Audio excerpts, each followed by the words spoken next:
having our third summer evening community event at the Weeden House Museum. So folks that are already out at Green Street Market down the block and the Art Stroll are walking by and coming in for a tour of the museum. And then Huntsville Literary Association came, and they have some of their members doing readings of their original poems and works out for the people walking by on the sidewalk. I knew then I was being called to something, but what? Yeah, poems are always wonderful to share with each other because they're to the point and they're direct. By the time I returned, the vision was gone.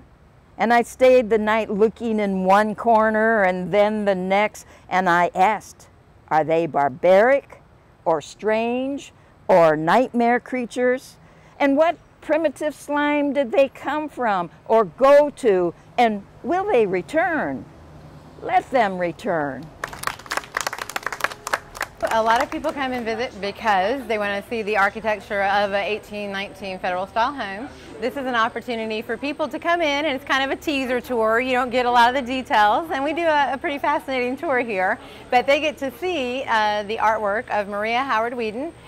Here in the house, watercolor portraits of former slaves, their children and their grandchildren that she became nationally famous for painting. And then we also have a gentleman here reading some of Howard's poetry, and that was really the magical thing about Howard. Was her artwork, her watercolor portraits of the former slaves was amazing, almost photographic, but then she wrote these poems that capture their personality and their spirit as beautifully as the paintings.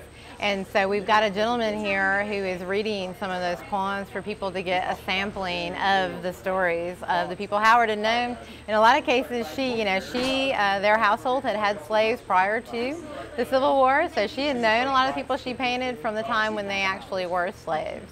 And went before him 40 years, a smiling, swift and gay. But you slow, cuz he said to be, you always was behind.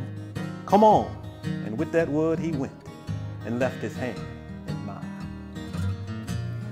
Thank you.